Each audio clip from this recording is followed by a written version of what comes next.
ஒருபோதும் பாஜகவின் இந்துத்துவ அரசியலுக்கு மக்களை விலை கொடுக்க விடமாட்டோம் என்ற உறுதி கம்யூனிஸ்டுகளுக்கு எப்படி இருக்கிறது என்றால் இந்த அரசியல் நேர்மையிலிருந்து இருக்கிறது. ஆன்மீகத்துக்கு அடிப்படை இன்புற்ற சிந்தனை என்று சொல்கிறார்கள்.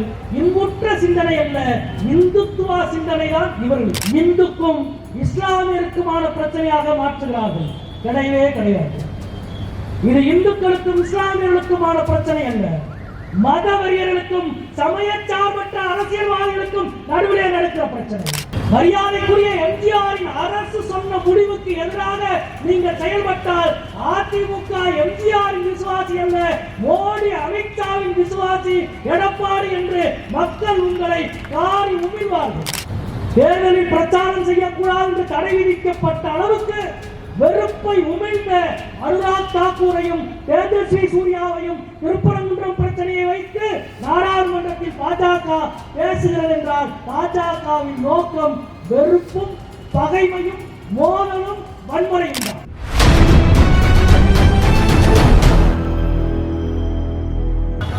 பௌத்த மதம் தலை துவங்கிய பொழுது திருப்பரங்குன்றம் பௌத்த தலமாக மாறியது. பௌத்த பிக்குகள் திருப்பரங்குன்றத்தின் குகைகளிலே வாழ்ந்தார்கள். வாழ்ந்ததற்கான அடையாளமாக கல்வெட்டை பொறித்தார்கள். பௌத்த பள்ளிகளை நடத்தினார்கள். பௌத்த அறத்தை போதித்தார்கள். பௌத்த நெறிகளை மக்களிடம் பரப்பினார்கள். அது சில 100 ஆண்டு காலம் பௌத்தர்களுடைய ஆளுகையின் கீழ் திருப்பரங்குன்றமும் இந்த மண்ணும் இருந்தது. அதற்கு பிறகு சில 100 ஆண்டுகளுக்கு பிறகு சமணர்கள் திருப்பரங்குன்றத்தில் மிக முக்கியமான ஒரு பகுதியாக மாறினார்கள். திருப்பரங்குன்றம் மலை முழுக்க சமண பள்ளிகள் உருவானது. பள்ளி என்ற இந்த சொல்லை சமணர்கள் உருவாக்கியதுதான். அதுவரை கூடல் என்று அறியப்பட்டுக் கொண்டிருந்த இந்த நகரத்திற்கு மதுரை என்று பெயர் சூட்டியவர்கள் சமணர்கள்.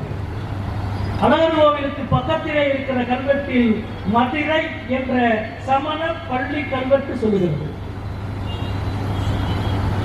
பல கல்வெட்டுகளை திருப்பரங்குன்றத்திலே சமணர்கள் பொறித்தார்கள். குகைகளிலே வாழ்ந்தார்கள். பௌத்தர்கள் ஊருக்குள் வாழ மாட்டார்கள். இரவு ஊரை விட்டு ஒதுக்குப்புறமாக இருக்கிற இடங்களில் தான் தங்குவார்கள். எனவே பௌத்த பிக்குகள் திருப்பரங்குன்றத்தின் மலைக்குகையில் தங்கினார்கள். அதற்கு பிறகு சமணர்கள் அதே இடங்களில் சமண பள்ளிகளை உருவாக்கினார்கள். சமண அறங்களை போதித்தார்கள். நீங்கள் தெரிந்து கொள்ள வேண்டும், மதுரையினுடைய அரசன் பராந்தகனுக்கு, பாண்டிய மன்னனுக்கு 2 தளபதிகள், 3-4 தளபதிகள் இருந்திருக்கலாம். ஆனால் 2 தளபதிகள் முக்கியமானவர்கள். ஒருவன் மாறன்காரி, அவன்தான் யானை மலையிலே போய் ஒரு குடைவரை கோயிலை உருவாக்கி பெருமாளுக்கு ஒரு குடைவரை கோயிலை உருவாக்குகிறார். இன்னொரு தளபதி சாத்தன் கணபதி திருப்பரங்குன்றம் மலையில் சிவனுக்கு ஒரு குடைவரை கோயிலை உருவாக்குகிறார். யானை மலையிலே இருக்கிற பெருமாள் கோவிலும் திருப்பரங்குன்றத்தில் இருக்கிற குடைவரை கோவிலும் ஒரே காலத்தில் ஒரே அரசனின் 2 தளபதிகளால் ஒரே காலத்தில் உருவாக்கப்பட்டது. பராந்தக பாண்டியனுடைய தளபதி சாத்தன் கணபதி குகைவரை கோவிலை சிவனுக்கு உருவாக்கியதற்கு பிறகு அடுத்த ஒரு 300-400 ஆண்டுகள் சிவனுடைய பாடல் பெற்ற ஸ்தலமாகவே தேவாரம் பாடிய மூவரும் திருப்பரங்குன்றத்தை பாடுகிறார்கள். இதுவரை சொன்ன கதைகளை பூரா நீங்க பாருங்க. முதலில் வேல் வழிபாடு நடந்தது. அதற்கு பிறகு பௌத்தர்களின் தலமாக இருந்தது. அதுவரை திருப்பரங்குன்றம் முருகனோடும் தமிழோடும் மட்டும் சம்பந்தப்பட்ட இடமாக இருந்தது. 1500 ஆண்டுகளுக்கு பிறகு 8ஆம் நூற்றாண்டில் சமஸ்கிருதத்தோடும் சிவனோடும் சம்பந்தப்பட்ட இடமாக மாறுகிறது. அதற்கு பிறகு அரசர்கள், மதுரையை ஆண்ட அரசர்கள் கோவிலினுடைய ஒவ்வொரு கட்டிடமாக, ஒவ்வொரு மண்டபமாக கட்டிக்கொண்டே இருக்கிறார்கள். அதாவது குடைவரை கோவிலை முதலில் உருவாக்குகிறான் சாத்தன் கணபதி 7ஆம் நூற்றாண்டு 8ஆம் நூற்றாண்டில். அதற்கு பிறகு அதற்கு முன்னால் இருக்கிற மண்டபம், அதற்கு முன்னால் இருக்கிற மண்டபம், அதற்கு முன்னால் இருக்கிற மண்டபம் என்று ஒவ்வொரு மன்னர்களும் ஒவ்வொரு மண்டபங்களாக கட்டி வருகிறார்கள். குறிப்பாக உங்களுக்கு தெரியும், கோபுரத்தை வீரப்ப நாயக்கர் கட்டுகிறார். அதற்கு பிறகு கருவறை மண்டபத்தையும் கம்பத்தடி மண்டபத்தையும் மன்னர் திருமலை கட்டுகிறார். நிறைவாக இருக்கிற ஆஸ்தான மண்டபம் என்று சொல்லப்படுகிற முகப்பு மண்டபத்தை ராணி மங்கம்மாள் கட்டுகிறார். அதற்கு முன்னால் இருக்கிற 16 கால் மண்டபம், கோவில் மயில் மண்டபம் என்று எல்லா மண்டபமும் எந்தெந்த காலத்தில் எந்தெந்த மன்னர்களால் எப்பொழுது கட்டப்படுகிறது என்ற துல்லியமான வரலாறு இருக்கிற திருக்கோவில் இந்தியாவிலேயே திருப்பரங்குன்றம் தான். நான் புராண கதை சொல்லவில்லை, எழுதப்பட்ட வரலாற்று உண்மைகளை இந்த மேடையின் வாயிலாக சங்கிகளிடம் பேசுவதை நோக்கமல்ல. நாங்கள் மதுரை மக்களிடம் பேசுகிறோம். தமிழ்நாட்டு மக்களின் மனசாட்சியோடு உரையாடுவதுதான் மார்க்சிஸ்டுகள் செய்கிற ஒரே பணி. எங்களுக்கு எந்த அரசியல் நோக்கமும் கிடையாது, குறுகிய அரசியல் நோக்கம் கிடையாது. திருப்பரங்குன்றத்தில் வேர்க்கோட்டம் ஆரம்பித்த 3000 ஆண்டுக்கு முன்பு இருந்து ஒவ்வொரு கட்டடமாக எப்படி கட்டப்பட்டு வந்தது என்பதற்கு மிக மிக துல்லியமான வரலாற்று ஆதாரம் இருக்கிறது. நண்பர்களே, அதற்கு பிறகு கடைசியாக ராணி மங்கம்மா ஆஸ்தான மண்டபத்தை கட்டுகிறார். திருப்பரங்குன்றம் கோவிலுக்குள்ள நடந்தீங்கன்னா முன்னால இருக்கிற மண்டபம் இருக்கு, அதான் ஆஸ்தான மண்டபம். கம்பீரமான மண்டபம், அழகு பொருந்திய மண்டபம். தமிழ்நாட்டின் சிற்ப கலைக்கு உதாரணமான மிக மிக அபூர்வமான சிற்பங்கள் தஞ்சாவூரில் அதிகம் இருக்கிறதா, காஞ்சிபுரத்தில் அதிகம் இருக்கிறதா, மதுரையில் அதிகம் இருக்கிறதா என்று ஒரு பட்டிமன்றம் நடத்தினால் அந்த பட்டிமன்றத்தில் மதுரையில் இருக்கிற சிற்பங்களை பற்றி 24 மணி நேரம் பேசுவதற்கு கூட நாங்கள் தயாராக இருக்கின்றோம். தஞ்சாவூர் சிற்பத்தை குறைத்து மதிப்பிடவில்லை, காஞ்சிபுரம் சிற்பத்தை குறைத்து மதிப்பிடவில்லை. ஆனால் அவ்வளவு கலை பொக்கிஷங்கள் இருக்கிறது. முருகப்பெருமானை தெய்வானைக்கு மனமுடித்து கொடுக்கிற அந்த முகப்பு சிற்பம் இருக்கிற திருக்கல்யாண சிற்பம் அவ்வளவு நுட்பமானது. அது மதுரை பெண்கள் தெரிந்து கொள்ள வேண்டிய ஒன்று இருக்கிறது. அந்த திருக்கல்யாண சிற்பத்துக்கு நேர் எதிராக ராணி மங்கம்மாளின் சிற்பம் இருக்கிறது. மதுரையை ஆண்ட மக்கள் அரசி என்று மங்கம்மாளுக்கு பெயர். எந்த கிராமத்துக்கும் சாலைக்கு நீங்க போனாலும் இது மங்கம்மா சாலை என்று மதுரையில் ராமநாதபுரத்தின் சிவகங்கையில் அவ்வளவு சாலைகள் இருக்கும், சத்திரங்கள் இருக்கும். பயணிகள் பயணித்தால் தங்குவதற்கு சத்திரமும் குடிப்பதற்கு கிணறும் தானமும் சாப்பாடும் கொடுக்கிற ஏற்பாடு. சத்திரம்னா நம்ம நினைக்கலாம் எல்லாரும் போய் தங்குற இடம் என்று. எல்லாரும் பயணிகள் தங்கலாம். ஆனால் வழியற்றவர்களுக்கும் பக்கற்றவர்களுக்கும் வயோதிகர்களுக்கும் உணவு கொடுக்கிற இடம் சத்திரம். அதுதான் அறம். குழந்தைகளுக்கும் பெண்களுக்கும் உணவு கொடுக்கிற இடம். திருக்கல்யாண கோலம் இருக்கிற மண்டப சிலைக்கு நேர் எதிராக மங்கம்மாளின் சிலை இருக்கிறது. ராணி மதுரையை பேரரசை ஆட்சி செய்த ராணி மங்கம்மாளின் சிலை இருக்கிறது. அந்த சிலை அவ்வளவு நுட்பமாக வடிக்கப்பட்ட சிலை. ஆனால் அபூர்வம் என்ன தெரியுமா? மங்கம்மாளினுடைய கழுத்தில் ஒரு முத்து மாலை கூட இருக்காது. தமிழ்நாட்டின் சிற்பக்கலை வல்லுநர்கள் எழுதி வைத்திருக்கிறார்கள். ஒரு பேரரசியின் கழுத்தில் முத்து மாலை இல்லாமல் வடிக்கப்பட்டிருக்கிற சிலை அது. நான் பேரரசியாக கூட இருக்கலாம், ஆனால் முத்துக்களின் மேல் எனக்கு மோகம் இல்லை என்று சொன்னவள் மங்கம்மாள் என்ற செய்தி அதிலே இருக்கிறது என்று சிற்பக்கலை வல்லுநர்கள் சொல்கிறார். நண்பர்களே, அதற்கு பிறகு பிரிட்டிஷ் ஆட்சி வருகிறது. நாயக்கர் காலங்களில் சுல்தான்கள் வீழ்த்தப்படுகிறார்கள். சுல்தான்களுக்கு பிறகு நாயக்கர் ஆட்சி வருகிறது. நாயக்கர் ஆட்சிக்கு பிறகு பிரிட்டிஷ் ஆட்சி வருகிறது. கிழக்கிந்திய கம்பெனி ஆளுகிறார்கள். கிழக்கிந்திய கம்பெனி அதுவரை அரசர்களின் கட்டுப்பாட்டில் இருந்த கோவில் கிழக்கிந்திய கம்பெனி வந்த பிறகு இந்த கோவிலை நிர்வகிப்பது யார் என்ற கேள்வி வந்து சிறிது காலம் ராமநாதபுரம் ஜமீன் இந்த கோவிலின் நிர்வாக பொறுப்பை ஏற்றுக் கொண்டிருக்கிறது 1800களில். அதற்கு பிறகு சிறிது காலம் மதுரை ஆதீனம் பண்டார சந்நிதி திருப்பரங்குன்றம் கோவில் பொறுப்பை ஏற்றுக்கொண்டு நடத்தியது மதுரை சைவ ஆதீனம். அதற்கு பிறகு கிழக்கிந்திய கம்பெனி நிர்வாக குழு அமைக்கிறது. தொடர்ந்து நிர்வாக குழு செயல்பட்டுக் கொண்டே இருக்கிறது. சுதந்திரத்துக்கு பிறகு தேவஸ்தான போர்டு உருவாக்கப்படுகிறது. 1983 வரை மதுரை மீனாட்சி அம்மன் கோவிலும் திருப்பரங்குன்றம் கோவிலும் ஒரே தேவஸ்தான போர்டின் கீழ் இருக்கிறது. 83க்கு பிறகு திருப்பரங்குன்றம் தனி அறங்காவல குழுவாக உருவாக்கப்படுகிறது. நண்பர்களே, 3000 ஆண்டுக்கு முன்பு கட்டிடமே உருவாகாமல் ஒரு வேல் மட்டும் வைத்து வழிபாடு நடத்திய காலத்திலிருந்து 3000 ஆண்டாக எந்த இடைவெளியும் இல்லாமல் வரலாற்று குறிப்புகளை தன் மார்பு முழுவதும், நெஞ்சு முழுவதும், உடல் முழுவதும் தாங்கி நிற்கும் திருக்கோவில் திருப்பரங்குன்றம் என்பதை அழுத்தம் திருத்தமாக நான் இங்கே பதிவு செய்கிறேன். இவ்வளவு மண்டபங்கள், இவ்வளவு தூண்கள், ஒவ்வொரு தூணுக்கும் ஒரு வரலாறு இருக்கிற பொழுது, இவ்வளவு வரலாறு இருக்கிற பொழுது ஒரு கதையை கட்டிட்டு ஒரு ஆள் வர்றாங்க. 41 கல்வெட்டு இருக்கிறது திருப்பரங்குன்றத்தில். எனக்கு தெரிந்து எந்த கோவில் தலங்களிலும் 41 கல்வெட்டுகள் கிடையாது. 41 கல்வெட்டு, 3000 ஆண்டுகளாக எழுதப்பட்ட கல்வெட்டுகள், 41 கல்வெட்டுகள் இருக்கிறது.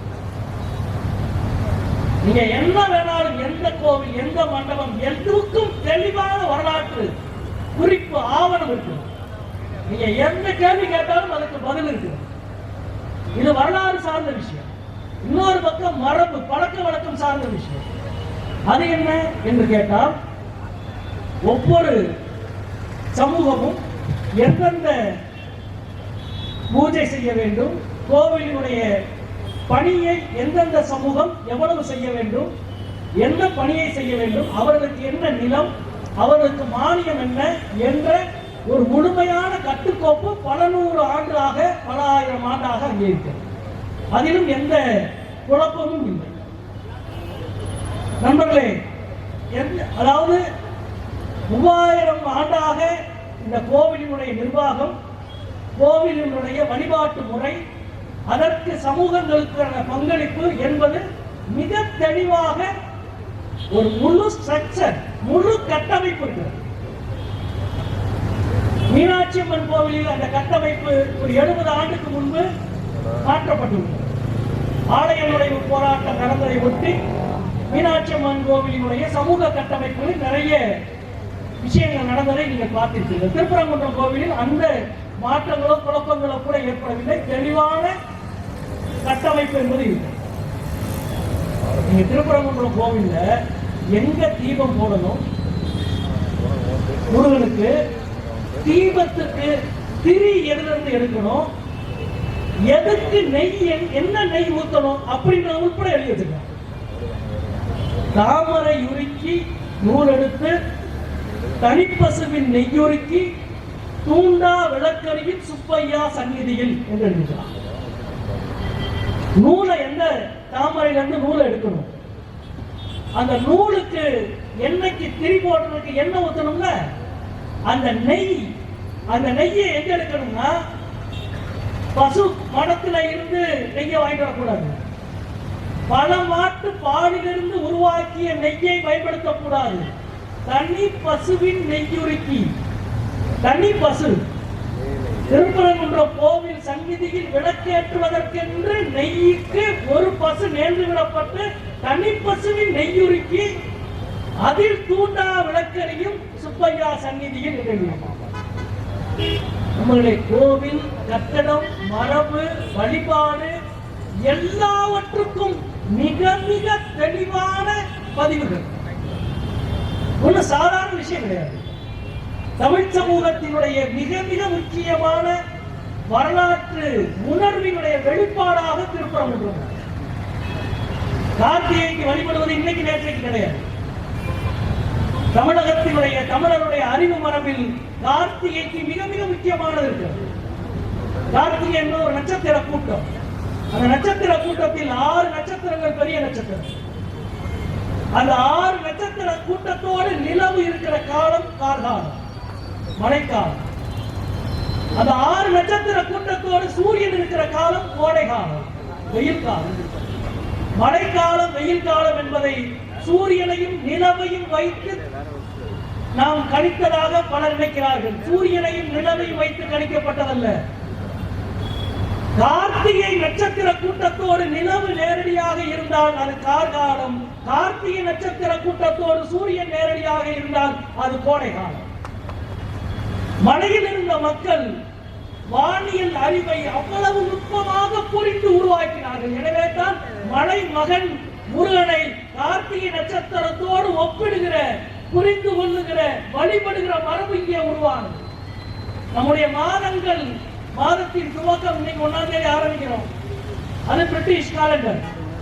தமிழ் மாதங்களினுடைய துவக்கம் பௌர்ணமியிலிருந்து துவங்கியது. உங்களுக்கு தெரியும், மார்கழி திங்கள் மதி நிறைந்த நன்னாளால் என்ற பாடல் உங்களுக்கு தெரியும். மார்கழி திங்கள் என்றால் மார்கழி மாதம், மதி நிறைந்த பௌர்ணமி. பௌர்ணமி அன்னைக்கு தான் ஒரு மாதம் ஆரம்பிக்கும். முழு நிலவு நாளன்று தான் தமிழ் மாதம் துவங்கும். கார்த்திகையின் முழு நிலவு நாளன்று துவங்குகிற தமிழ் மாதத்தில் வழிபடுகிற முருகனுக்கு எங்கே விளக்கேற்ற வேண்டும், என்ன விளக்கேற்ற வேண்டும், என்ன திரியேற்ற வேண்டும், திரிக்கு என்ன நெய் வைக்க வேண்டும் என்பது உட்பட தமிழ் சமூகம் எழுதி வைத்து, நம் முன்னோர்கள் எழுதி வைத்து நம்மிடம் கொடுத்திருக்கிறார்கள். அதுதான் நமக்கு மிகப்பெரிய கொடை, மிகப்பெரிய கொடை. சங்கிகள் வட இந்தியாவை போல தமிழ்நாட்டில் வாழாட்ட முடியாததற்கு நாமெல்லாம் காரணம் மட்டுமல்ல, நம் முன்னோர்கள் எழுதி வைத்த வரலாறு தான் முதல் பெரும் காரணம்.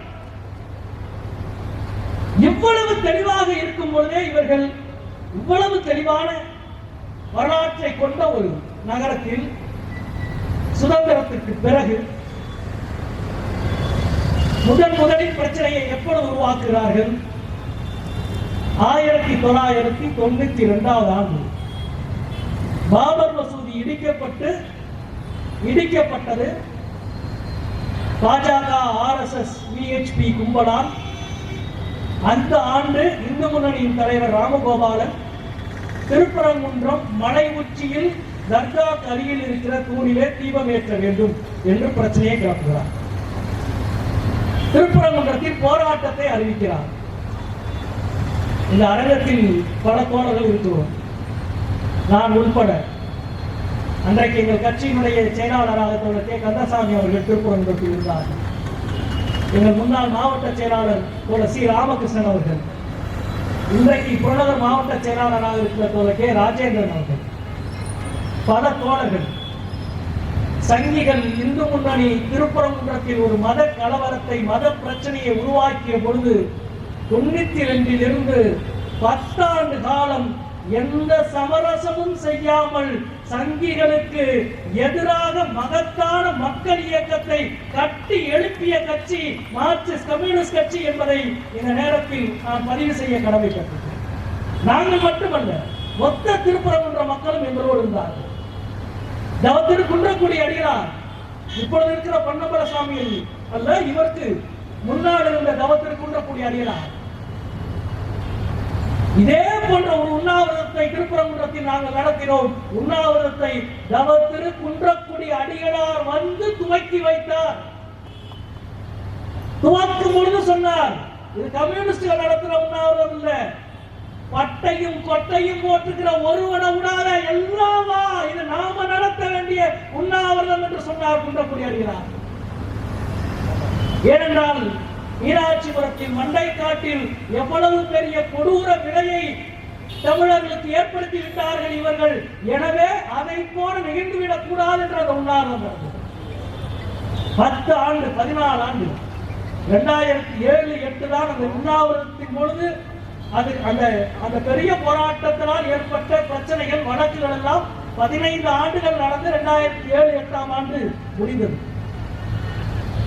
1992 பாபர் மசூதி இடிக்கப்பட்ட பிறகு மீண்டும் இங்கே துவங்க வேண்டும், அதே போன்ற ஒரு கலவரத்தை, அதே போன்ற ஒரு மத பிரச்சனையை உருவாக்கி இந்துக்களினுடைய வாக்குகளினுடைய அரசியலுக்கு அது பயன்படும் என்று தொடர்ந்து முயற்சி செய்த பாஜக, இந்து முன்னணி, வலதுசாரிகள் அதற்கு பிறகு சோர்ந்து கைவிட்டு வெளியேறினார்கள்.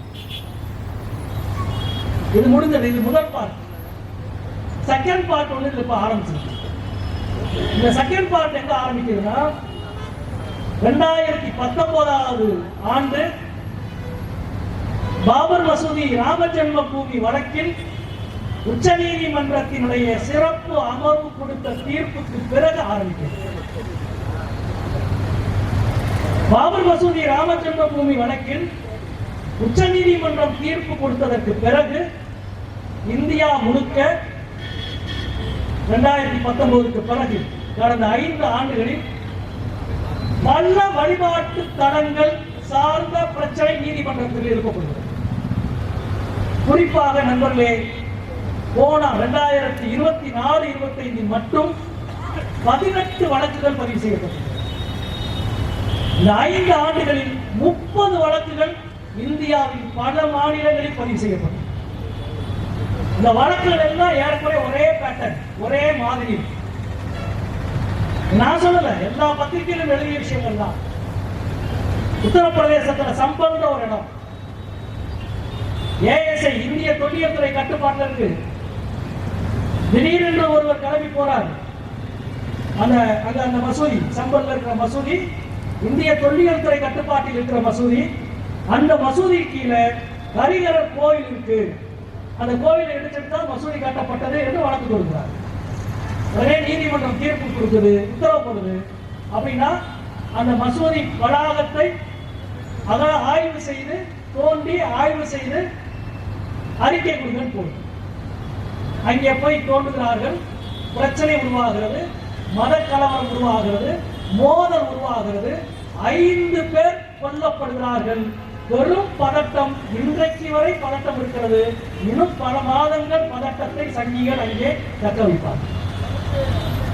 அதே போல பதான்பூரி, அதே போல வாரணாசி, லக்னோவில் கீழே வாலி மசூதி, மத்திய பிரதேசத்தில் டெல்லிக்கு பக்கத்திலே, குதுப்பினாருக்கு பக்கத்திலே என்று கடந்த ஆண்டு மட்டும் 18 வழக்குகள்.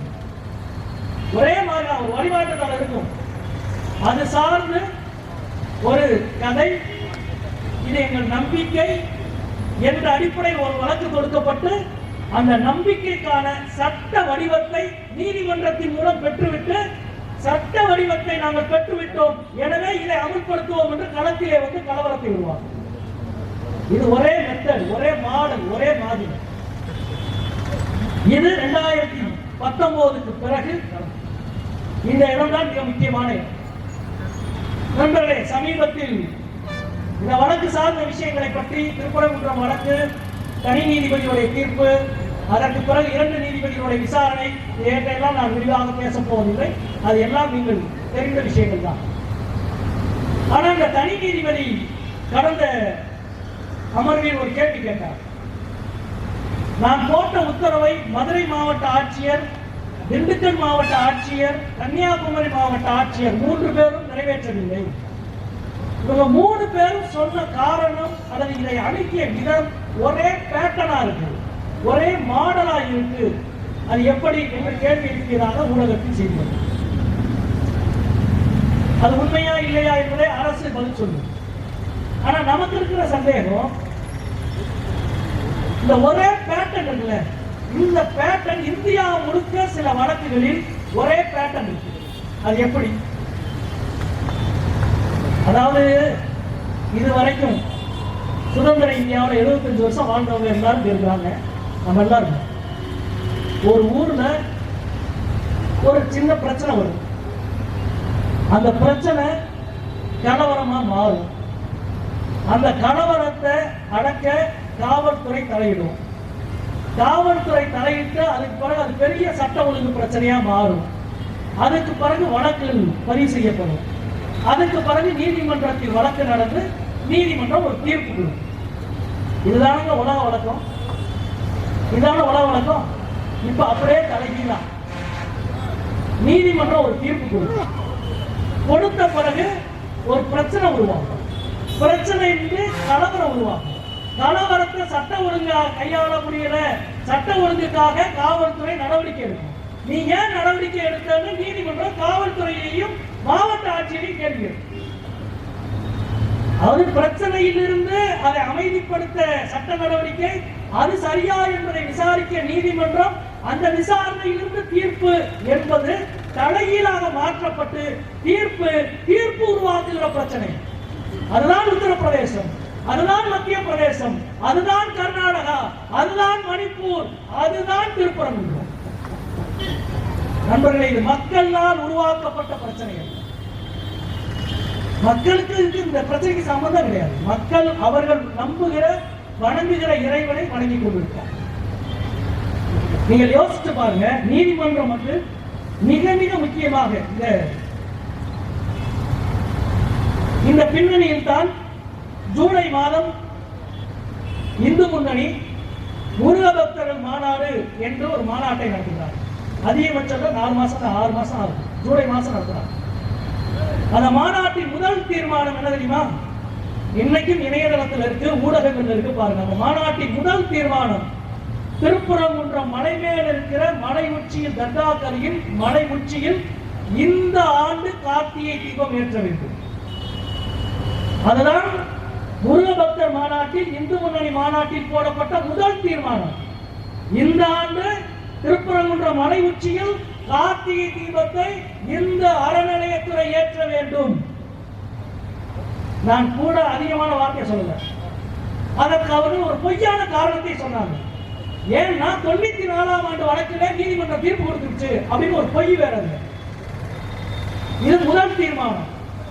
மூன்றாவது தீர்மானம், முதல் தீர்மானம் மலை உச்சியில கார்த்திகை தீபம் ஏற்ற வேண்டும். மூன்றாவது தீர்மானம், மலை உச்சியில் இருப்பது சிக்கந்தர் தர்காவல்ல, சிக்கந்தர் தர்கா கோரிப்பாளையத்தில் இருக்கிறது, மலை உச்சியில் இருப்பது கட்டிடம்.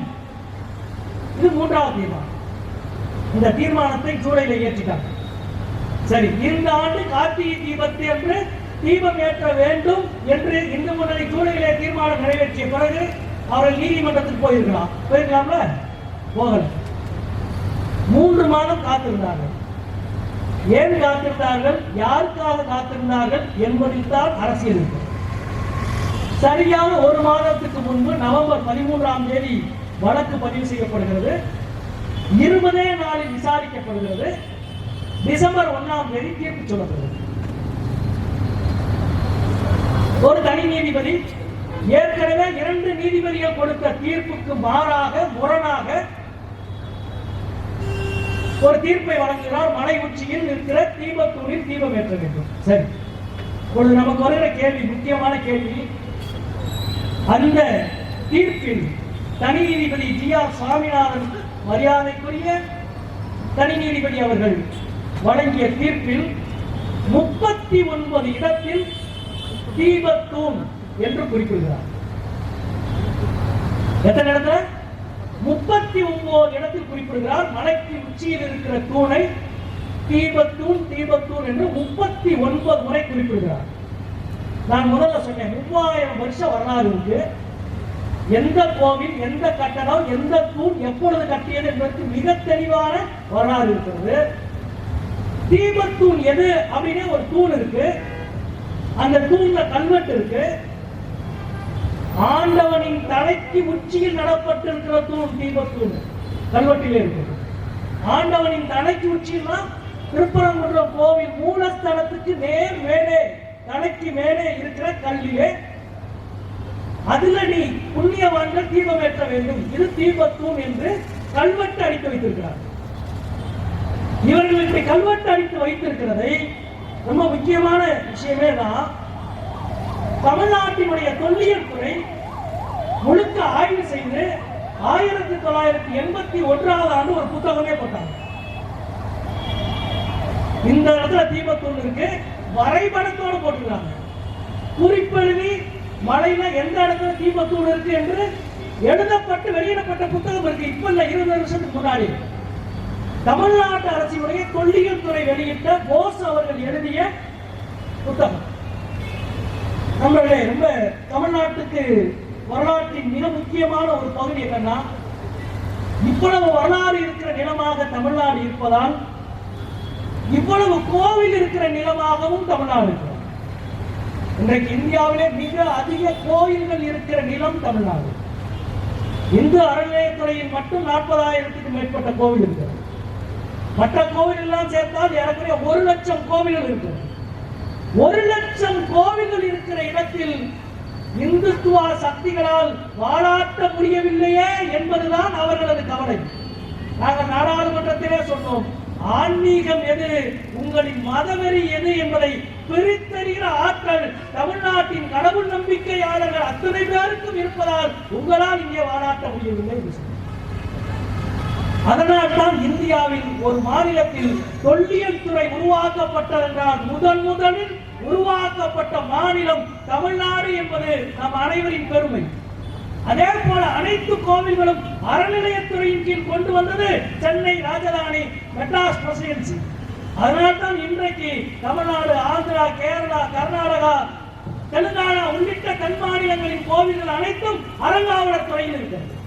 தமிழ்நாட்டின் வரலாற்றை காப்பாற்றியதில் தொல்லியல் துறையும், தமிழ்நாட்டின் ஆன்மீக பெருமையை காப்பாற்றியதில் அறநிலையத்துறைக்கும் மிக மிக முக்கியமான பங்கு இருக்கிறது. எனவே தான் இது இரண்டையும் பாஜக, இந்து முன்னணி எந்நேரமும் எதிர்த்துக் கொண்டிருக்கிறது, தாக்கிக் கொண்டிருக்கிறது. நண்பர்களே, இது மிக முக்கியமான சுவாரஸ்யமான இன்னொரு மிக முக்கியமான விஷயம் இந்த இடத்தில் என்னவென்றால், இந்த கோவில் இந்த திருப்பரங்குன்றம் என்ற இந்த புத்தகத்தை 1981ஆம் ஆண்டு இந்து அறநிலையத்துறை வெளியிட்டது. மன்னிக்க வேண்டும், இந்திய தொல்லியல் தமிழ்நாடு தொல்லியல் துறை வெளியிட்டது. இந்த தொல்லியல் துறை வெளியிட்ட இந்த புத்தகத்தின் ஆசிரியர் போஸ் என்பவர். அதைவிட முக்கியமான விஷயம், இந்த தொல்லியல் துறை வெளியிட்ட இந்த புத்தகத்தை பதிப்பித்தவர் மரியாதைக்குரிய தொல்லியலாளர் நாகசாமி. இங்கேதான் வரலாற்றின் சுவாரஸ்யமான முடிச்சிருக்கு. இந்த நாகசாமிக்கு போன வருஷம் மோடி அரசு பத்மஸ்ரீ விருது கொடுத்தது. இந்த விஷயத்துக்கு வா, போன வருஷம் நாகசாமிக்கு பத்மஸ்ரீ விருது கொடுத்தது. ஏன் பத்மஸ்ரீ விருது கொடுத்துச்சுன்னா, இந்த நாகசாமி தான் ஒரு பெரிய வரலாற்று புரட்டை செய்தார். என்னன்னா, திருக்குறள் என்பது சமஸ்கிருதத்தில் எழுதப்பட்ட வேதத்தின் மொழிபெயர்ப்பு என்று புத்தகம் போட்டார். எல்லாம் குவிந்து கிடக்கிற இடம் கோவில். எனவே கோவில்களை பற்றி தொல்லியல் துறை நிறைய ஆய்வுகளை மேற்கொள்ள வேண்டும் என்று முடிவு செய்து எண்ணற்ற ஆய்வுகள் நடந்தது. அதில் ஒன்றுதான் திருப்பரங்குன்றம் கோவிலை பற்றி போஸ் எழுதிய ஆய்வு, அழகர் கோவிலை பற்றி பேராசிரியர் தோப்பா அவர்கள் எழுதிய ஆய்வு, நெல்லையப்பர் கோவிலை பற்றி எழுதிய ஆய்வு, திருச்செந்தூர் கோவிலை பற்றி எழுதப்பட்ட ஆய்வு, தஞ்சாவூர் கோவிலை பற்றி எழுதப்பட்ட ஆய்வு, காஞ்சிபுரம் கோவிலை பற்றி எழுதப்பட்ட ஆய்வு, இவை அத்துணை ஆய்வுகளையும் நடத்தி இருப்பது பல்கலைக்கழகங்கள், அறிவுத்துறை நிர்வாகம், அறிவுத்துறை நிறுவனம். எவ்வளவு பெரிய பொக்கிஷங்களை உருவாக்கி வச்சிருக்காங்க தெரியுமா நண்பர்களே?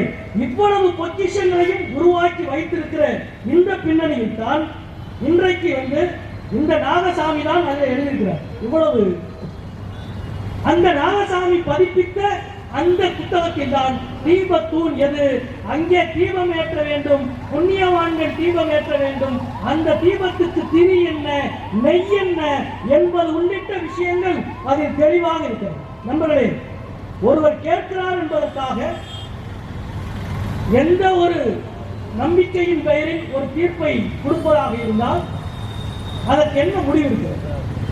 இந்த கேள்வி இருக்கிறதா இல்லையா? இவர்களது நோக்கம், உண்மையிலேயே இவர்களது நோக்கம் என்ன? கூரத்தாழ்வாரினுடைய ஒரு பாடல் இருக்கிறது, தீபம் ஏற்றுவதை பற்றி கூரத்தாழ்வாரினுடைய ஒரு மிகச்சிறந்த பாடல். அன்பே தகலியாய், ஆர்வமே நெய்யாக, இன்புருக சிந்த இடுதிரையாக, நண்புருகு ஞான சுடர் விளக்கே என்ற ஒரு பாடல். அன்பே தகலி, ஆர்வமே நெய், இன்புற்ற சிந்தனையே திரி, அதான் தீபம், ஆன்மீகம். இவர்களுக்கு அல்ல, இவர்களுக்கு அன்பு தகலி அல்ல, அடிதடிதான் இவர்களுக்கு தகலி.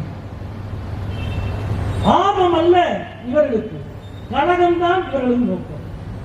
சிந்தனையும் இன்புற்ற சிந்தனை அல்ல, ஆன்மீகத்துக்கு அடிப்படை இன்புற்ற சிந்தனை என்று சொல்கிறார்கள். இன்புற்ற சிந்தனை அல்ல, இந்துத்துவ சிந்தனை தான் இவர்களுக்கு. இதுதான் இது ரெண்டுக்கும் இருக்கிற வித்தியாசம். எனவே இவ்வளவு வரலாற்று பெருமை இருக்கிற இந்த ஊரில் வரலாற்றை திரிக்கிற வேலையை இன்றைக்கு எப்படி செய்கிறார்கள் என்று பார்ப்போம். இது நமக்கு பெரிய அதிர்ச்சி. அதிமுகவினுடைய செயல்பாடு, கூட்டணி வச்சுக்கலாம், தேர்தலில் இடம் சீட்டு பிரிச்சுக்கலாம், போட்டியிடலாம் என்பது வேறு. ஆனால் பாஜகவினுடைய இந்துத்துவ குரலிலேயே பேச துணிகிற கட்சியாக இன்றைக்கு அதிமுக மாறி இருப்பதை வேதனையோடு பார்க்கிறோம். மிகப்பெரிய வேதனையாக இருக்கும். பேரறிஞர் அண்ணா அவர்களின் பெயரை தன் கட்சியின் பெயராக வைத்திருக்கிற ஒரு கட்சி எவ்வளவு மோசமான முடிவெடுக்கிறது என்பதை பார்க்கிறோம். வரலாற்றில் என்ன விசிக்கிறோம்னா, திருப்பரங்குன்றம் கோவிலை பற்றிய முதல் புத்தகத்தை வெளியிட்ட அரசு மரியாதைக்குரிய எம்ஜிஆர் அவர்களின் அரசு. 81 தொல்லியல் துறை வெளியிட்ட பொழுது தமிழ்நாட்டின் முதலமைச்சர் எம்ஜிஆர் அவர்கள், அவருடைய வாழ்த்தோடு தான் அந்த புத்தகம் வெளிவருகிறது. மாண்புமிகு எம்ஜிஆர் அவர்கள் முதலமைச்சராக இருந்த பொழுதுதான் தீபத்தூண் என்பது எது என்பதற்கு இலக்கணம் வகுக்கப்பட்டு புத்தகம் பிரிண்ட் ஆகி தமிழக அரசு வெளியிட்டிருக்கிறது. எம்ஜிஆரை விட சிறந்த நிர்வாகியா எடப்பாடி? எம்ஜிஆருக்கு இருக்கிற கடவுள் பக்தியை விட எடப்பாடிக்கு அதிக கடவுள் பக்தி என்று விட்டதா? மரியாதைக்குரிய எம்ஜிஆரின் அரசு சொன்ன முடிவுக்கு எதிராக நீங்கள் செயல்பட்டால் அதிமுக எம்ஜிஆரின் விசுவாசி அல்ல, மோடி அமித்ஷாவின் விசுவாசி எடப்பாடி என்று மக்கள் உங்களை காரி உமிழ்வார்கள். நண்பர்களே, அது மட்டுமல்ல, இந்த வழக்கு மீண்டும் வருகிறது 94. நான் முதல்ல குறிப்பிட்டேன், 92 பாபர் மசூதி இடிக்கப்பட்ட பிறகு திருப்பரங்குன்றத்தில் கலவரம் தமிழ்நாடு முற்போக்கு எழுத்தாளர் சங்கத்தின் சார்பாக அவ்வளவு பெரிய இயக்கம். அன்றைக்கு எங்கள் பொதுச் செயலாளராக இருந்த இங்கே பேராசிரியர் அருணன் கதிரேசன் அவர்கள் அந்த போராட்டத்தை நான் முதலிலே சொன்னேன், குன்றக்குடி அடிகளார் அவர்கள் துவக்கி வைத்தார். பேராசிரியர் அருணன் அவர்கள் அந்த உண்ணாவிரத போராட்டத்தை முடித்து வைத்தார் என்பதை இந்த நேரத்தில் வரலாற்று பெருமையோடு இங்கே பதிவு செய்ய வேண்டும் என்று நாங்கள் நினைக்கிறோம். எங்கள் போராட்டம் இன்றைக்கு நேற்றைக்கான போராட்டம் அல்ல. எங்கள் போராட்டம் மனுஸ்மிருதி தோன்றிய காலத்தில் இருந்து, அதற்கு முன்னால் தோன்றிய வள்ளுவனின் காலத்தில் இருந்து துவங்கியது எங்கள் போராட்டம். அடிமைத்தனத்தை வேதத்தின் பெயரால் நீங்கள் நிலைநிறுத்த தோற்ற பொழுது வேதத்தின் அடிமைத்தனம் அல்ல, சமத்துவம் தான் எங்கள் சிந்தனை என்று 3000 ஆண்டுக்கு முன்பு துவங்கியது எங்கள் போராட்டம். 94 வழக்கு வருகிறது நீதிமன்றத்தில். திருப்பரங்குன்றம் கோவிலின் 4 ஸ்தானிய பட்டரும் நீதிமன்றத்தில் எழுத்துப்பூர்வமாக தாக்கல் செய்கிறார்கள். காலகாலமாக கார்த்திகை தீபம் என்பது உச்சிப்பிள்ளையார் கோவில் இருக்கிற இந்த இடத்தில் தான் தீபம் ஏற்றுகிற வழக்கம் என்று 4 ஸ்தானிகர்களும் வாக்குமூலம் கொடுத்திருக்கிறார்கள். தீர்ப்பிலே இருக்கிறது. நண்பர்களே, 94 யார் ஆட்சி நடத்தியது? தமிழ்நாட்டின் முதலமைச்சர் யார்? மரியாதைக்குரிய அம்மையார் ஜெயலலிதா அவர்கள். மரியாதைக்குரிய அம்மையார் ஜெயலலிதா முதலமைச்சராக இருந்த பொழுது அவர் கட்டுப்பாட்டில் இருந்த இந்து அறநிலையத்துறையில் கோவில் நிர்வாகம் உச்சிப்பிள்ளையார் கோவிலில் இருக்கிற தீபத்தூணில் தான் தீபம் ஏற்றுவோம் என்று நீதிமன்றத்தில் வாக்குமூலம் கொடுத்ததால் அதுவே இடமென நீதிமன்றம் தீர்ப்பு கொடுத்தது. மரியாதைக்குரிய எடப்பாடி அவர்களே, எம்ஜிஆரை தான் நீங்கள் மறந்தீர்கள், ஜெயலலிதா அவர்களையும் மறந்து விட்டீர்களே, இது உங்களுக்கே நியாயமா? அதிமுக தொண்டன் உங்களை பார்த்து கேள்வியே கேட்க மாட்டானா? மதுரை மக்கள் உங்களை பார்த்து கேள்வியே கேட்க மாட்டார்களா? நண்பர்களே, 4 ஸ்தானிகர்கள் கொடுத்த வாக்குமூலம் மட்டுமல்ல, அதைவிட மிக முக்கியமான ஒன்றை நான் சொல்கிறேன். இங்கே அன்றைக்கு திருப்பரங்குன்றம் கோவிலுடைய அறங்காவலர் குழுவினுடைய தலைவராக இருந்தவர் மதுரையின் போற்றுதலுக்குரிய பெரிய மனிதர் கருமுத்து திரு கண்ணன் அவர்கள். கருமுத்து கண்ணன் அவர்கள் அறங்காவலர் குழு தலைவர் என்ற முறையில் நீதிமன்றத்தில் வாக்குமூலம் கொடுத்திருக்கிறார். காலகாலமாக எங்கள் முன்னோர்கள் உச்சிப்பிள்ளையார் கோவிலில் தான் கார்த்திகை தீபம் ஏற்றினார்கள் என்று கருமுத்து கண்ணன் அவர்கள் கொடுத்திருக்கிற வாக்குமூலம் நீதிமன்ற தீர்ப்பில் இருக்கிறது. கருமுத்து கண்ணனை விட ஆன்மீகத்தில் சிறந்தவரா ராமகோபாலன் அல்லது ராம ரவிக்குமார்? கருமுத்து கண்ணன் அவர்களை விட சிறந்த ஆன்மீகவாதியா பாஜக நயினார் நாகேந்திரனும் பாஜகவினுடைய அண்ணாமலையும்? மதுரையில் தென் மாவட்டங்களில் 340 கோவிலுக்கு தன் சொந்த காசு செலவழித்து குடமுழுக்கு நடத்தியவர் கருமுத்து கண்ணன் அவர்கள் என்பதை இந்த நேரத்தில் நான் அடிக்கோடிட்டு காட்ட விரும்புகிறேன். எவ்வளவு சிறந்த நிர்வாகத்தை நடத்தினார் மீனாட்சி அம்மன் கோவில். 15 வருஷம் மீனாட்சி அம்மன் கோவில்ல ஒரு சின்ன பிரச்சனை உருவாகிருக்குமா நிர்வாக ரீதியாக? அது மட்டுமல்ல, இந்தியாவிலேயே மிக தூய்மையான வழிபாட்டு தளம் அன்னை மீனாட்சி அம்மன் கோவில் என்ற விருதை பெற்றவர் கருமுத்து கண்ணன் அவர்கள் மதுரையின் பெருமை, மதுரையின் சிறப்பு. பிரசாதத்துக்கு கூட என்னைக்கு ரேட் ஏற்றதே கிடையாது. இப்ப அவர் இல்ல உடனே ஏற்றினாங்க. போன மாசம் 10 ரூபா விட்டு 15 ரூபாய் ஆயிடுச்சு. கேட்க வேண்டிய மக்கள் பிரச்சனையை விடாமல் கேட்பது மார்க்சிஸ்டுகள் மட்டும்தான். அது மக்களின் சாப்பாட்டிலிருந்து பக்தர்களுக்கு கொடுக்கிற லட்டு வரைக்கும் விலையை ஏற்றாதே என்று சொல்லுகிற திறனும் தைரியமும் அரசியல் உறுதியும் எங்களுக்கு தான் இருக்கு. அதிமுக இன்றைக்கு முழுமையாக சரண்டராக இருக்கு. எங்களுக்கு தெரியும், கோடி கோடியாக 100, 1000 கோடியாக லஞ்சங்களால் குவிக்கிற ஒருவர்களால் ஒருபோதும் சங்கிகளுக்கு எதிராக அரசியல் திறனோடு பணியாற்றவே முடியாது. அதான் சந்திரபாபு நாயுடு, அதான் ஜெகன்மோகன் ரெட்டி, அதுதான் இந்தியாவின் மாநில கட்சிகள் எல்லாம். ஒருபோதும் பாஜகவின் இந்துத்துவ அரசியலுக்கு மக்களை விலை கொடுக்க விடமாட்டோம் என்ற உறுதி கம்யூனிஸ்டுகளுக்கு எப்படி இருக்கிறது என்றால் இந்த அரசியல் நேர்மையிலிருந்து இருக்கிறது. இன்றைக்கு அதிமுகவுடைய இந்த நிலைமை. அதே போல இறுதியாக இந்துத்துவ கும்பலுக்கு நாங்கள் சொல்லிக் கொள்வோம், நீங்கள் நினைக்கிற மதுரை, நீங்கள் நினைக்கிற நிலம் தமிழ்நாடு அல்ல, நீங்கள் நினைக்கிற நிலம் மதுரை அல்ல. வட இந்தியாவின் மரபு எப்படியோ உங்களுக்கு தெரியாது. தமிழ்நாட்டின் மரபு தனி. எங்க கேரக்டரே நீங்க புரிஞ்சுக்கல என்ற வசனம் மதுரையில் ஒவ்வொரு மைந்தனுக்கும் பொருந்தும், தமிழ்நாட்டின் ஒவ்வொரு மைந்தனுக்கும் பொருந்தும். அவ்வளவு கத்தி கூப்பாடு போட்டுகிறது RSS இந்து முன்னணி. திருப்பரங்குன்றத்தின் சந்தனக்கூடு தேர் போகிறது. இந்து பக்தர்களும் இஸ்லாமியர்களும் வரிசையாக நின்று சந்தனக்கூடு தேரை இழுத்து கொண்டு போய் வணங்குகிறார்கள். அதுதான் திருப்பரங்குன்றம். சித்திரை திருவிழாவுக்கு கோரிப்பாளையத்தில் நின்று இஸ்லாமிய மக்கள் அணியாக வந்து ஒரு பக்கம் ரோஸ் மில்கை கொடுக்கிறார்கள், இன்னொரு பக்கம் ஜிகர்தண்டா கொடுக்கிறார்கள். அதுதான் மதுரை. பங்குனி வீதிக்கு, பங்குனி உத்திரத்திற்கு திருப்பரங்குன்றத்தினுடைய பால்குடம் உங்களுக்கு தெரியும். மதுரையிலே இருந்து அவ்வளவு பால்குடம். இந்த வருடமும் நீங்கள் போடுங்கள், மதுரையிலிருந்து வருகிற பால்குடத்திற்கு கீழமாசி வீதியில் கிச்சாபாய் சந்தன கடையில் வாசலில் நின்று பால்குடம் தூக்கி கொண்டு போகிற கால்களில் எல்லாம் சந்தனம் தடவுகிற மைந்தர்கள் மதுரையின் மைந்தர்கள் என்பதை நான் இங்கே அடிக்கோடிட்டு காட்ட விரும்புகிறேன். அது மட்டுமல்ல, இதோ போல சேக்கிப்பட்டி இந்த மாதம் முழுக்க ஜல்லிக்கட்டு நடக்க போகிறது. சேக்கிப்பட்டி ஜல்லிக்கட்டுக்கு போங்கள். சேக்கிப்பட்டி கருப்பணசாமி ஜல்லிக்கட்டின் முதல் மாடு தர்காவால் வளர்க்கப்படுகிற தர்கா மாடுதான் சாமி மாடாக அவிழ்த்து விட்டு ஜல்லிக்கட்டை துவக்குகிற மரபு மதுரையின் மரபு, தமிழ்நாட்டின் மரபு. இந்த மரபை அவ்வளவு எளிதில் வீழ்த்தி விடுவோம் என்று நீங்கள் நினைக்கிறீர்கள். நண்பர்களே, இறுதியாக பாஜகவுக்கு, மதுரை மக்களுக்கு நாங்கள் சொல்லிக்கொள்ள விரும்புவது, மதுரையினுடைய மார்க்சிஸ்ட் கட்சியின் ஊழியர் என்ற முறையிலும் மதுரையின் நாடாளுமன்ற உறுப்பினர் என்ற முறையிலும் இந்த வழக்கு நீதிமன்றத்தில் நடந்து அரசு பதில் சொல்லி மீண்டும் நீதிமன்ற ஒரு உத்தரவுகள் நடைமுறைகளாக மட்டுமே இருந்திருந்தால் இந்த கூட்டமே நாங்கள் நடத்தியிருக்க மாட்டோம். கருத்தியல் தரத்தில் மட்டும் அதை சந்தித்தோம். ஆனால் நீதிமன்றத்தை ஒரு வாய்ப்பாக பயன்படுத்தி தொடர்ந்து மக்களிடம் பிரச்சாரம், போராட்டம். தினசரி பாஜகவின் தலைவர்கள் யாராவது ஒருவர் வந்து இந்த பிரச்சனையை பேசுவது, சமூக வலைதளங்களில் கட்டற்ற வெறுப்பு. எவ்வளவு எனக்கு ஒரு 40 வீடியோ வெளியிட்டாங்க. நீங்கள் சமய நல்லிணக்கத்தை பேசினால் அடுத்த நிமிடம் சமூக ஊடகங்களால் நீங்கள் தாக்கப்படுவீர்கள். வெறுப்பு வெறுப்பு வெறுப்பு, இதுதான் பாஜகவின் ஒற்றை புள்ளி.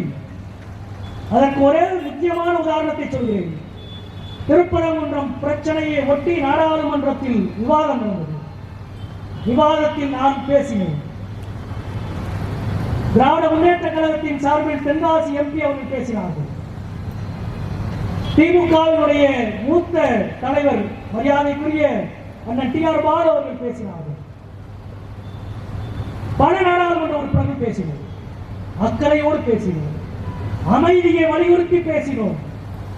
அமைதியாக இருக்கிற நிலத்தில் பிரச்சனையை உருவாக்குகிற இந்த கும்பலினுடைய அரசியலை பற்றி பேசினோம். ஆனால் பாஜக சார்பில் யார் பேசினார் தெரியுமா? மதுரை மக்கள் தெரிந்து கொள்ள வேண்டும். திருப்பரங்குன்றம் பிரச்சனை ஒரு ஆன்மீக பிரச்சனையாக இருந்திருந்தால் பாஜகவில் இருந்து ஒரு ஆன்மீகம் சார்ந்த ஒருவர் பேசியிருப்பார். அப்படி யாரும் இருக்காங்கன்னு தெரியல. பாஜகவின் சார்பில் திருப்பரங்குன்றம் பிரச்சனையை நாடாளுமன்றத்தில் பேசியவர்கள் 2 பேர். ஒருவர் அனுராக் தாக்கூர், இந்தியாவில் வெறுப்பு பேச்சுக்கு புகழ்பெற்ற நாடாளுமன்ற உறுப்பினர். அவர்தான் டெல்லி சட்டமன்ற தேர்தலுக்கு முன்பு, எப்படி இப்பொழுது தமிழ்நாடு சட்டமன்ற தேர்தலுக்கு 3 மாதத்துக்கு முன்பு இந்த பிரச்சனை பேசப்படுகிறதோ, இதே போல டெல்லி சட்டமன்ற தேர்தலுக்கு 3 மாதத்துக்கு முன்பு பிரச்சார கூட்டத்தில் அனுராக் தாக்கூர் பேசினார். எங்களின் எதிரிகளான சிறுபான்மையினரை சுட்டு தள்ளுவேன் என்று பேசினார். கோலி மாரோ என்று பேசினார். அந்த அனுராக் தாக்கூர் தேர்தல் ஆணையம் இப்பொழுது எப்படி செயல்பட்டுக் கொண்டிருக்கிறது என்று உங்களுக்கு தெரியும். அந்த தேர்தல் ஆணையமே தேர்தலில் இனிமேல் டெல்லி சட்டமன்ற தேர்தலில் இனிமேல் அனுராக் தாக்கூர் பேசக்கூடாது என்று தடை விதித்தது தேர்தல் ஆணையம். அந்த அனுராக் தாக்கூரை வைத்து நாடாளுமன்றத்தில் திருப்பரங்குன்றம் பிரச்சனையை பாஜக பேச வைத்தது. இன்னொருவர் யார் தெரியுமா? தேஜஸ்வி சூர்யா. வெறுப்பு பேச்சுக்கு உதாரணம் தேஜஸ்வி சூர்யாவின் பேச்சுக்கள். கோவிட் காலத்தில் மருத்துவமனைக்குள்ளே போய் இது என்ன மருத்துவமனையா அல்லது மதராசாவா என்று கேட்டவர் தேஜஸ்வி சூர்யா. அவருடைய ட்விட்டர் பக்கங்களில் சிறுபான்மையினரை எவ்வளவு மோசமாக எழுதியிருக்கிறார் என்று பாருங்கள். இதே தேர்தல் ஆணையம் தேஜஸ்வி சூர்யா தேர்தலில் பிரச்சாரம் செய்யக்கூடாது என்று தடை விதித்தது. தேர்தலில் பிரச்சாரம் செய்யக்கூடாது என்று தடை விதிக்கப்பட்ட அளவுக்கு வெறுப்பை உமிழ்ந்த அனுராக் தாக்கூரையும் தேஜஸ்வி சூர்யாவையும் திருப்பரங்குன்றம் பிரச்சனையை வைத்து நாடாளுமன்றத்தில் பாஜக பேசுகிறது என்றால் பாஜகவின் நோக்கம் வெறுப்பும் பகைமையும் மோதலும் வன்முறையும் தான். நாங்கள் சொல்லவில்லை, அவர்களின் செயல் அது. இதுதான் பாஜகவின் நோக்கம். இந்த நோக்கத்தை நாம் புரிந்து கொள்ள வேண்டும். இந்த நோக்கத்தினுடைய உண்மையை நாம் புரிந்து கொள்ள வேண்டும். இவர்களுக்கு இது ஒரு ஆன்மீக விஷயம் அல்ல. காலகாலமாக தீபம் ஏற்றப்படுகிறது, மக்கள் வணங்குகிறார்கள். ஆகம விதி, கோவில் மரபு, கோவில் பழக்கம், கோவில் நடைமுறை என்று வழி வழி வந்த மரபு பின்பற்றப்படுகிறது. ஆனால் திடீரென்று ஒன்றை இவர்கள் உருவாக்குவதன் மூலம் ஒரு கலவரத்தை உருவாக்குகிறார்கள். இன்னொரு பக்கம் மதுரையின் உண்மையான தேவை, இங்கே தோழர்களால் குறிப்பிட்டதை போல எய்ம்ஸ், மெட்ரோ, நைப்பர், கீழடி அகழாய்வு முடிவுகள், ரயில்வே திட்ட மேம்பாடு, மதுரையினுடைய விமான நிலைய சர்வதேச விமான நிலையமாக்கல் என்று எல்லாவற்றையும் புறந்தள்ளிவிட்டு இன்னொரு பக்கம் கொண்டு போய் நிறுத்துகிறார்கள். மதுரை மக்களுக்கு நண்பர்களை சாதாரணமான எளிய உழைப்பாளி மக்கள், நடுத்தர மக்கள், அன்புமயமான மக்கள், சாதாரண மக்களை ரத்தம் குடிக்கும் மனிதர்களாக மாற்றுவதுதான் பாசிசம். உண்மைதான் இருந்தோம்.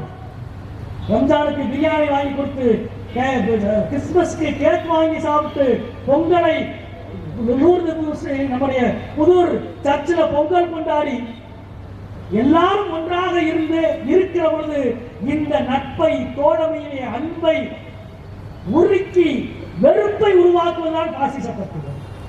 இதை நம்மால் இனம் காண முடியுமா என்றால் முடியும்.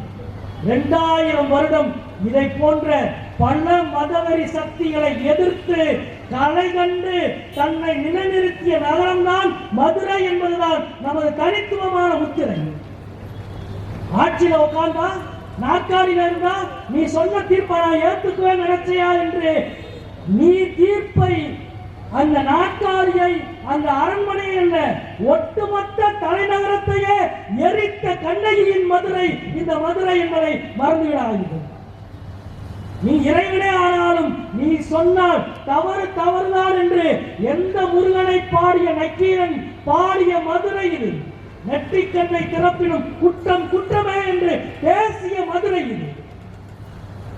12 ஆண்டுகள் பிரதமராக இந்தியாவின் நாற்காலியிலே இருக்கிற RSS பாஜக எது நினைத்தாலும் நடக்கிற களம் அல்ல மதுரை. மதுரை மக்களுக்கு நாங்கள் மீண்டும் மீண்டும் சொல்லிக் கொள்வது, இந்த பிரச்சனையின் மூலம் இந்த பிரச்சனையை இவர்கள் குறிநாய நினைக்கிறார்கள், இதை பிரச்சனை ஆக்குகிறார்கள், யாருக்கும் யாருக்கும் எதிரான பிரச்சனையாக ஆக்குகிறார்கள். இந்துக்கும் இஸ்லாமியருக்குமான பிரச்சனையாக மாற்றுகிறார்கள். கிடையவே கிடையாது. இது இந்துக்களுக்கும் இஸ்லாமியர்களுக்குமான பிரச்சனை அல்ல, மதவெறியர்களுக்கும் சமயச்சார்பற்ற அரசியல்வாதிகளுக்கும் நடுவிலே நடக்கிற பிரச்சனை. ரத்தம் குடிக்கிற மதவெறியர்களுக்கும் அன்புமயமான மனிதர்களுக்கும் இடையிலே நடக்கிற பிரச்சனை. நேரடியாக சொல்வதாக இருந்தால் மோடி அமித்ஷா கூட்டத்திற்கும் மதுரை மக்களுக்கும் இடையிலே நடக்கிற பிரச்சனை. இதில் ஒருபோதும் மதுரை மக்கள் தோற்க மாட்டார்கள் என்று சொல்லி இந்த உண்ணாநிலை போராட்டத்தை துவக்கி வைத்து அமைகின்றேன். நன்றி, வணக்கம் நண்பர்கள்.